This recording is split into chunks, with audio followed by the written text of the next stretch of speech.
Պարոն Կարագոզյան, այսօր դուք արդեն քննչական կոմիտեում կարծես թե գործողություններ խաղաղությունների ակցիաներ արել եք, խնդրում եմ կասեք, ինչ պահանջով ինչ արվեց այսօր եւ ինչ եզրահանգումներ կարող եք անել։ Մենք այսօր քննչական կոմիտեի նախագահ Արթուր Պողոսյանի հրաժարականը պահանջեցինք եւ հետամուտ ենք լինելու այդ պահանջին մինչեւ տվյալ պաշտոնատար անձին պաշտոնից պարտադիր պետք է հեռացնեն, ինչի ես ուղղակի չեմ ուզում վիրավորական կամ ծաղրական խոսքեր հնչեցնեմ։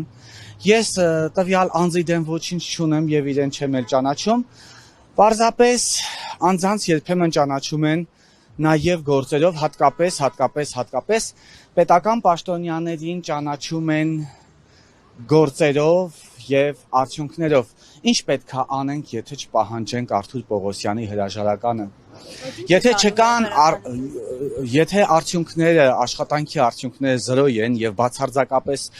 մենք չունենք արդյունքներ, հույս ունենք, որ ինչ-որ նոր քննչական կոմիտեի ղեկավար կբերեն, ով կտիրապետի քննչական կոմիտեի առաջին հերթին նպատակներին, ով կպատկերացնի ինչ է իրանից ներկայացնում կիբերհանցագործությունները, ինչպիսին են դրա բնույթները, ով պատասխանատվություն կունենա Հայաստանի Հանրապետության քաղաքացու համար, ով կպաշտպանի Հայաստանի Հանրապետության քաղաքացու իրավունքը եւ նշածս բոլորը նաեւ քննչական կոմիտեի նպատակներն են, որոնք 2024 թվականից ուղղակի չեն իրականացվում։ 2024 թվականին մարդը նշանակվել է քննչական կոմիտեի նախագահ։ 2024 թվականից մինչ այսօր կիբերհանցագործության զոհ դարձած քաղաքացիները ոչ ճանաչվել են արդեն իսկ քննչական կոմիտեում տուժողներ։ Քանի քաղաքացու իրավունք է վերականգնել քննչական կոմիտեն 0։ Սա աշխատանքի արդյունքները սահմռկեցնող։ Մարդը զբաղվում է ուղղակի զով սենյակներում սուրճ խմելով, սա չգիտեմ, կամք չկա, որովհետև ինքը այդ գումարները, այո, հայտնաբերում են, այդ գումարները կան։ Քանի հոգի է դժոխ ճանաչ։ Կասեմ հեսա, այդ գումարները իրականում կան, բայց այս գումարները տուժողի իրավունքների վերականգնմանը բացարձակապես ուղղելու միտում չունի, ցանկություն, նպատակ, քննչական կոմիտեի նպատակները չեն իրագործվում, այդ գումարները չեն տալիս, չեն վերադարձնում քաղաքացիներին, տանում են պետբյուջե, վարչապետի աչքին դառնում են լավամարդ։ Սա խայտառակություն է, քանի հոգի մենք ունենք տուժողներ, մեր շահառուները, ովքեր դարձել են քննչական կոմիտեում տուժողներ, 307-ն են։ 307 տուժողներ ունենք, ովքեր որ դիմել են հանրային վերահսկողություն հասարակական կազմակերպությանը։ Նախ եւ առաջ ասեմ, նրանք չէին ճանաչվում տուժողներ, նրանք մեղադրվում էին տարբեր պետական օղակներում, թե դուք մեդիա գրագետներ չեք, դուք ֆինանսական գրագիտություն չունեք, դուք եք փոխանցել ես փողերը հանցագործներին, ապահեկել եք, ումից եք ուզում։ Ֆինանսական անգրագիտությունը ես կասեի պետական մարմիններն են, քիչ առաջ ես բերել եմ այդ օրինակը։ Եթե իրանք ֆինանսական գրագետներն են, ապա այս ֆինանսական գրագետները Ռուսաստանի Դաշնությանը բավականին միլիոնավոր, հարյուրավոր միլիոնավոր դոլարներ փողեր էին փոխանցել զենք ձեռք բերելու համար, մինչ օրս որևէ զենք ձեռք չեն բերել։ Էլի են խոսելու ֆինանսական գրագիտությունից։ Պարոն Կարագոզյան, պաշտոնի փոփոխությունը դուք պահանջում եք պաշտոնյան հեռանա։ Կլուծի այս հարցը։ Կարծում եք նա անձնապես կամք չի դրսևորում լուծելու, թե օրինակ օրենքներն են թերի, օրենքների լրացման կարիք կա։ Ոնց համոզված լինենք, նոր պաշտոնյա եկա, որ այս 300 քանի քաղաքացու հարցը արագ կլուծի։ Պետական պաշտոնյայի գործառույթներից ամենաառաջնահերթը, օրինակ քննչական կոմիտեի նախագահի գործառույթներից ամենաառաջնահերթը համապատասխան քաղաքականության մշակումն է, ինքը սովորական քննիչ չի, ինքը միայն ու միայն քննիչ չի, ինքը տառակերությամբ չպետք է զբաղվի, այլ նրան պետք է հոգի քաղաքացու իրական իրավունքը, որը այսօր ոտնձգության է ենթարկված, որը անհամաչափորեն խախտված է։ Ինքը քաղաքականություն պետք է մշակի, ինքը չպետք է քառակուսի կերպով ասի, որ գրված օրենքների շրջանակներում այսպես է, այնպես է եւ միշտ այնպես է, որտեղ քաղաքացին տուժում է մի րոպե։ Առանց քաղաքացու պետությունը գոյություն չունի, մի հատ հասկացեք ում հետ եք խոսում, սա Հայաստանի Հանրապետության քաղաքացին է, որին պարտական եք եւ պարտավոր եք բոլորդ։ Դուք ձեր առաջնահերթությունն ան մշակել այնպիսի քաղաքականություն, որ պաշտպանի քաղաքացիներին։ Եթե կան համակարգային խնդիրներ, ապա համակարգային խնդիրները պետք է լուծվեն տվյալ մարմիններում, ոչ թե տվյալ մարմիններում եւ տվյալ պաշտոնյաների կողմից, ոչ թե փողոցներում եւ իմ կողմից։ Ինչի պիտի ես մշակեի այդ առաջարկները։ Ես փաստորեն աշխատել եմ իր փոխարեն, ինքը ստացել է աշխատավարձ։ Հարամ լինի։ Ինչքան էլ չեմ ուզում, գիտեք, ինձ եմ պատկերացնում եւ իմ նմաններին եմ պատկերացնում, թե եւս իրավունք չունեմ, աչք էլ չունեմ, չեմ էլ ուզում 1000 հատ պաշտոնի առաջարկել եմ ստացել, ես իրանց հետ չեմ կարող աշխատեմ։ Այս համակարգում ոնց կաշխատես։ Աշխատող մարդը համակարգում չի կարող աշխատի։ Դե բայց տեսեք, դուք այդ նշում եք, բայց ասում եք պետք է փոխվի։ Այո, պետքա փոխվի, պետքա գան, եթե գիտեք ոնց, եթե որևէ պետական պաշտոնյա պատժվի, հա, մյուս պետական պաշտոնյան ինքը արդեն պատասխանատվության զգացումով կգա, արդեն լուծումներ գտած կգա։ Եթե ինքը լուծումները չունի դրա, ապա չի գա։ Գիտեք, լուծումները ես ինքս եմ գտել, ինքս եմ այդ առաջարկը արել պետական մարմիններին եւ իրենց փոխարեն։ Եթե բավարար մեխանիզմներ իրանք չունեին, ինձ տվել են, որ բավարար մեխանիզմներ չկա, այս օրենքները սենց է, այդ օրենքները եթե չեն բացահայտում հանցագործությունները եւ քաղաքացիների իրավունքները չեն վերականգնում, կոպեկի արժեք չունեն։ Դուք նստեիք, մտածեիք, դուք դիմեիք կառավարությանը, որպեսի առաջարկով դուք հանդես գայիք, որպեսի կառավարությունը հավանություն տար կամ չտար, առաջարկով ես չպիտի հանդես գայի։ Քաղաքականությունը ես չպիտի մշակեի, դուք պիտի մշակեիք, որը չեք արել, որ դուք անգործությամբ եք զբաղվել, դուք նստել եք ու մեղադրել եք տուժողներին, ասելով, որ դուք մեդիագրագետներ չեք։ Դուք դրանով անուղղակի պաշտպանել եք հանցագործներին եւ ունենք մի կիբերհանցագործությունները ծաղկում են Հայաստանի Հանրապետությունում։ Կիբերհանցագործությունները աշխարհի բոլոր երկրներում ես քիչ առաջ օրինակ եմ դրել քննչական կոմիտեի առաջ Միացյալ Նահանգներում կան կիբերհանցագործություններ 10 անգամ ավել քան Հայաստանի Հանրապետությունում Եվրոպայում կան կիբերհանցագործություններ 10 անգամ ավել քան Հայաստանի Հանրապետությունում բայց կներեք որևէ քաղաքացի որ տուժում է նրանց իրավունքները պետությունը վերականգնում է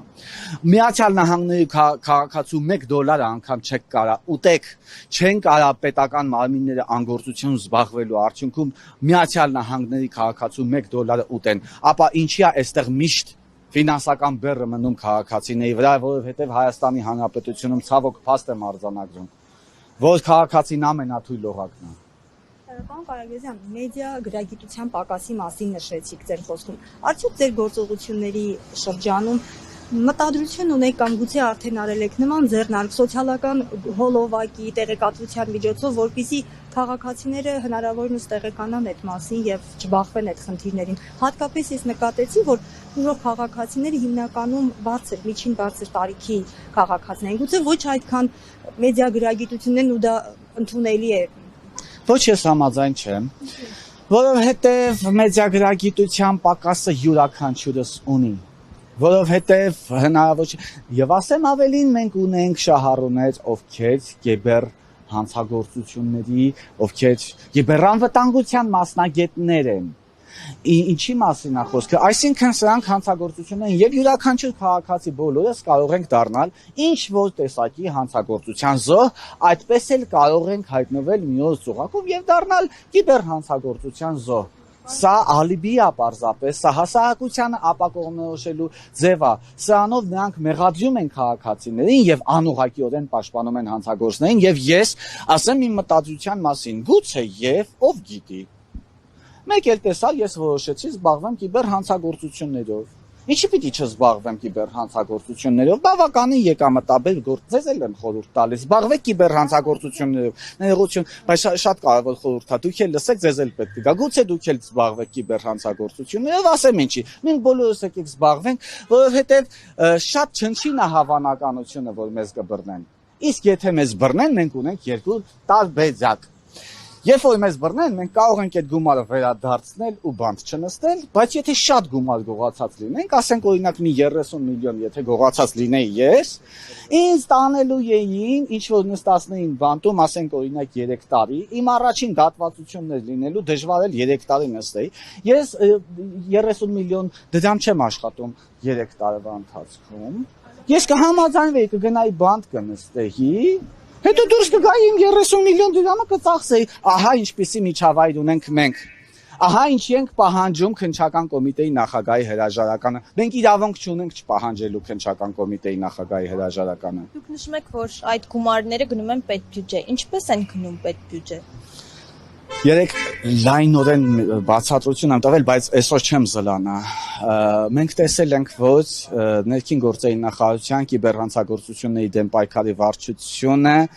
գնում է բացահայտում է ինչ որ գրասենյակներ, որտեղ նստած են, զբաղվում են համակարգչային հափշտակություններով, կիբերհանցագործներ են, հա, այսպես, այդ մարդկանց պարկացնում են պոլերին, բերման են ենթարկում։ Այդ դրանից հետո նրանք դուրս են գալիս ներքին գործերի նախարարության